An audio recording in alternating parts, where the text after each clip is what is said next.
The French army has seized Algeria in its revolt against de Gaulle. More on that later. In Laos, the government's army suffered its worst defeat of the Civil War, evacuating its last stronghold in north-central Laos. Now the communists may want to begin the ceasefire talks. And I believe that in the 1950s, the United States can once again capture the imagination of the world. Chicago, the Windy City, is both windy and snowy in the wake of a storm which leaves more than half a foot. Temperatures drop to 0 during the storm. San Francisco gets the heaviest snow in 30 years. Children, many of whom have never seen snow before, are more spellbound than snowbound, but they soon learn what to do with the stuff.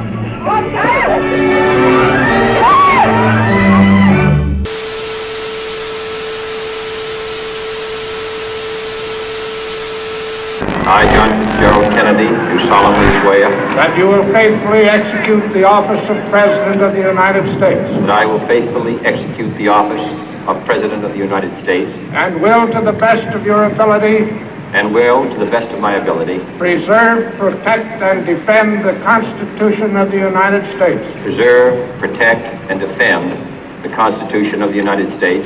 So help me God. So help me God.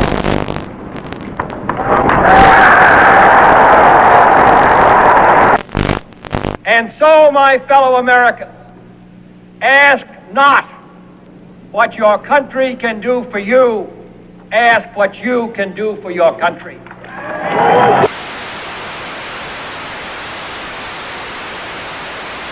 British Prime Minister Harold Macmillan arrives in Key West, Florida for a conference with the President on the explosive crisis in Laos. They jointly declare determination to prevent the Southeast Asian kingdom from being taken over by communist-supported rebels. Also discussed is Britain's ceasefire proposal to Moscow.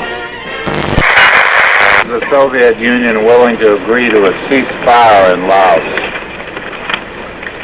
We touched in conversation this subject. I have nothing to say publicly at this moment. The look for 61 will recall the Jazz Age, and where Paris leads, the rest of the fashion world is likely to follow. Here was a new symbol of communist ruthlessness. Overnight, East Berlin became a concentration camp, sealing in the inhabitants of that sector. Barbed wire and cement were the answers to the refugee problem. Khrushchev repeats his threat to sign a separate peace treaty with East Germany, which he claims, wrongly, rights in Berlin. Served with an order by East German authorities that all U.S. personnel must show identification before entering that section of Berlin, American troops answer with the only language the Reds seem to understand, a show of arms. Castro marks the second anniversary of his revolution with the biggest military parade ever staged in Cuba, featuring tanks and other heavy weapons from Russia and Red Czechoslovakia. Shortly afterwards, Castro demanded the United States Embassy drastically reduce its staff to 11 persons. It was the last straw in his long campaign of provocation and harassment. I believe that this nation should commit itself to achieving the goal before this decade is out of landing a man on the moon and returning him safely to the earth. No single space project in this period will be more impressive to mankind or more important for the long-range exploration of space, and none will be so difficult or expensive to accomplish. The assault has begun on the dictatorship of Fidel Castro. Cuban Army pilots opened the first phase of organized revolt with bombing raids on 3 military bases. In Havana, Acting Foreign Minister Olivares shows diplomats rockets fired from the Cuban raiders, which he claims have U.S. markings. These charges are totally false, and I deny them categorically. The United States has committed no aggression against Cuba, and no offensive has been launched from Florida or from any other part of the United States.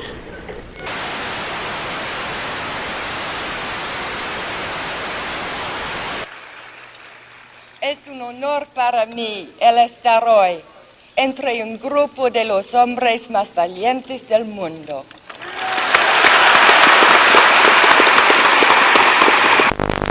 Castro gloated over his victory and told the world that Cuba was now a socialist nation and would hold no more elections.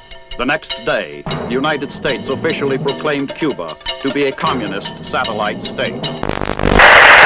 His first great success in space when the Russians pushed a man across the threshold. He was Yuri Gagarin, the astronaut the Russians lionized as the first to. It was the propaganda coup of the year.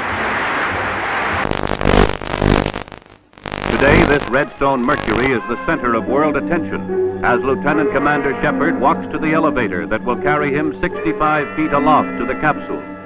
It's 6:20 a.m., a moment of history. 3, 2, 1, 0.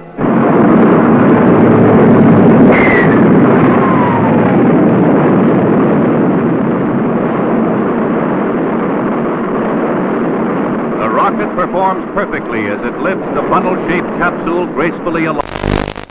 115 miles up, he went 300 miles downrange, right on target, and was picked up by waiting helicopters.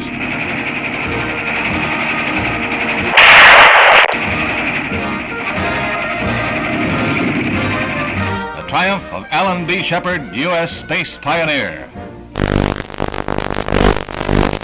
As the captain prepared to leave the capsule, explosive bolts on the escape hatch let go, and the Mercury is lost. However, the moon gets closer.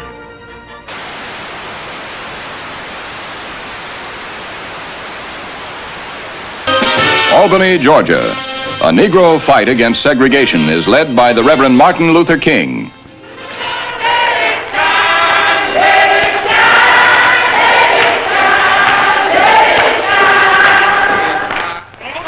And if necessary, we must be willing to fill up the jails all over the state of Florida. Солнце. Шар превращается в колоссальный светящийся купол. Яркое свечение еще продолжается. В этом опыте оно длится необычайно долго. Луч страшной силы напутствует прихода ударной волны.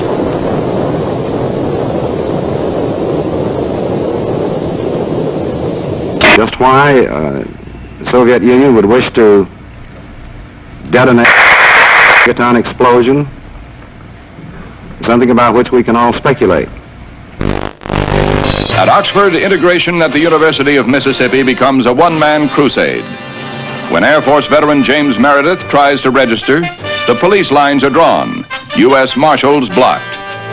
When university officials are cited for contempt of federal court, Governor Ross Barnett persecutes the Negro applicant. Meredith goes away, and the federal government ponders its next move. The force is increased tenfold and more. It is not enough to avert a night of rioting, leaving 2 dead and the campus the shambles of a battlefield.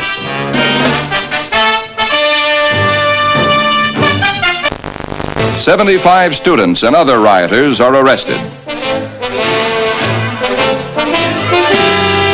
Among those seized, former Major General Edwin Walker, who is charged with insurrection. And James Meredith becomes a duly registered student at the University of Mississippi." Sir, there's been a great deal of turmoil and conflict. 2 people have been killed. Do you have any feelings of guilt? Have you given it any second thoughts?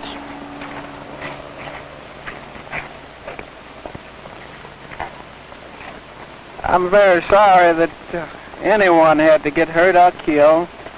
But of course, I think that's an unfair question to me. I don't believe any of you believe that I had anything to do with it.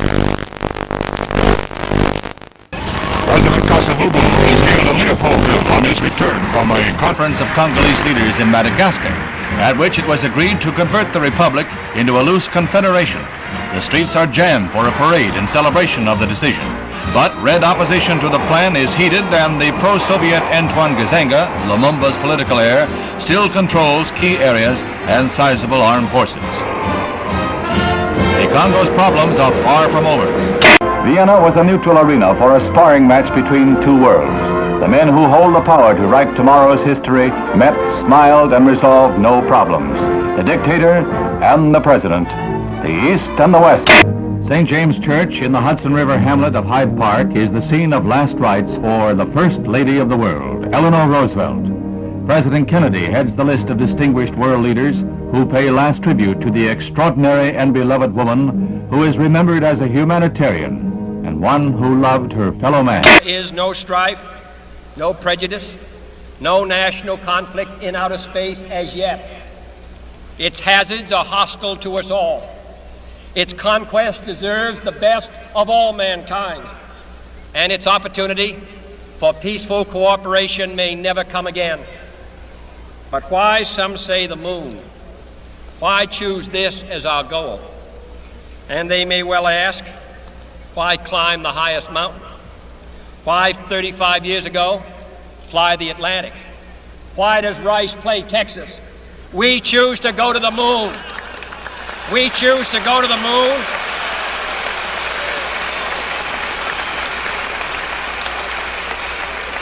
We choose to go to the moon in this decade and do the other things, not because they are easy, but because that goal will serve to organize and measure the best of our energies and skills, because that challenge is one that we're willing to accept, one we are unwilling to postpone, and one we intend to win, and the others too.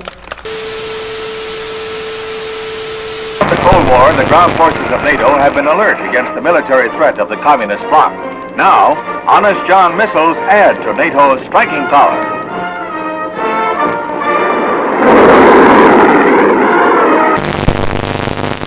President Kennedy begins a tour of 4 space installations at Huntsville, Alabama, where he is greeted by Dr. Werner von Braun, space pioneer and director of this research and development center.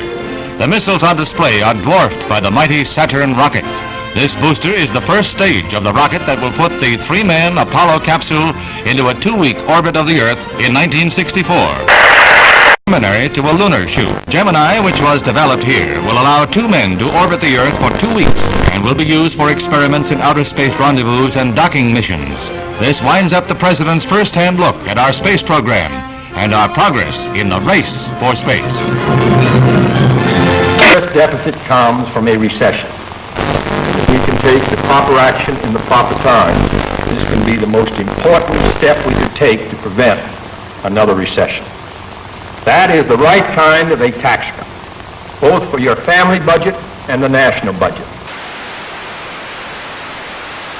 Chiang Kai-shek, leader of the peoples of Free China on the island of Taiwan, heads the celebration of the 50th anniversary of the overthrow of the Manchu dynasty. 11 million Chinese, strong with their dream of someday wresting their homeland from the communists, are marking the day that saw the end of 4,000 years of monarchy in China. Khrushchev declared, through the formation of the world system of socialism, the situation in the world has altered radically. At present, it is not circles whom. On December 2nd, 1961, Castro reveals, I am a Marxist-Leninist and will be one until the day I die. Socialism is a word. There is no halfway between socialism and imperialism.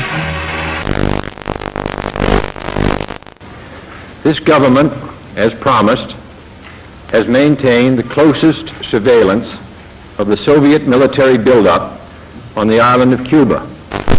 To halt this offensive buildup, a strict quarantine on all offensive military equipment under shipment to Cuba is being initiated. All ships of any kind bound for Cuba, from whatever nation or port, where they're found to contain cargoes of offensive weapons, be turned back. It shall be the policy of this nation to regard any nuclear missile launched from Cuba against any nation in the Western Hemisphere as an attack by the Soviet Union on the United States, requiring a full retaliatory response upon the Soviet Union. Communism's adventure in Cuba is a sophisticated one. Political, psychological, subversive, with paramilitary features. Can a democratic society, wherein the right to know and the value of knowing are basic, can a democratic society wage successful political, psychological, subversive warfare against communism? Leather is falling into step in the fall fashion parade.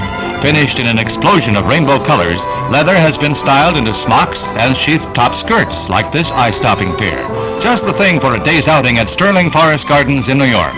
In Trafalgar Square, 2,000 Londoners demonstrate against the United States blockade. Fidel Castro whips up a furor in Cuba, charging the United States with arming and training mercenary forces for an imminent invasion. He calls out some 200,000 militiamen for training and guard duty at key points throughout Havana.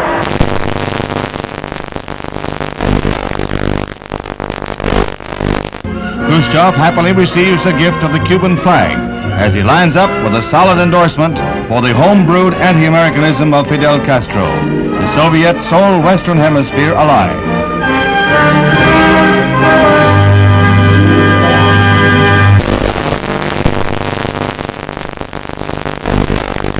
As he arrives back in Washington, the president hears more bad news.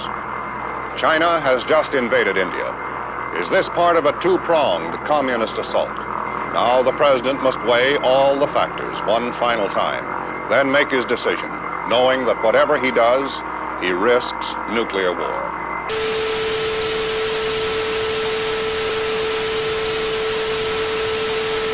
Meanwhile, the United States continues to reinforce its Cuban base at Guantanamo Bay, the naval depot that Castro wants the U.S. to give up. These Marines have been assigned the job of protecting the base against any Cuban threats that might arise during the present crisis. Mr. President, I am submitting today a resolution to the Security Council designed to find a way out of this calamitous situation. This resolution calls, as an interim measure under Article 40 of the Charter, for the immediate dismantling and withdrawal from Cuba of all missile and other offensive weapons. The inauguration of Abraham Lincoln as the 16th President of the United States is reenacted in the nation's capital 100 years after the event. There's a crowd larger than the original president this day, double the 10,000 of 1861. And the bright, balmy day is in marked contrast to the gloomy overcast of a century ago. Scenes familiar from history books and movies come to life at the Capitol as Mr. Lincoln arrives. He is portrayed. The following is the letter which has just been dispatched from the President to Chairman Khrushchev. I think that you and I, with our heavy responsibilities for the maintenance of peace, were aware that developments were approaching a point where events could have become unmanageable. So I welcome this message and consider it an important contribution to peace. It urgently recommends that the United States and the Soviet Union confer promptly on measures to remove the existing threat to the security of the Western Hemisphere and the peace of the world, and to report thereon to the Security Council. Earlier today, Secretary of Defense Robert McNamara announced that yesterday's photographic surveillance of Cuba indicated that the bases were being dismantled. But with increased United States aid and instruction, Vietnam soldiers learned to fight back against the communist Viet Cong. Helicopters become a crucial weapon against guerrillas who strike, then disappear will-o'-the-wisp in marshes. Southeast Asia and Berlin are not the only hazard areas in the orchestrated struggle of the Cold War. There is Cuba, from which Bay of Pigs invaders hobble back when their ransom is paid. The President visits the big missile center at Vandenberg Air Force Base. He becomes the nation's first president to see an intercontinental ballistic missile fired, when an Atlas D blasts off its pad to roar down the Pacific Missile Range in a perfect launch.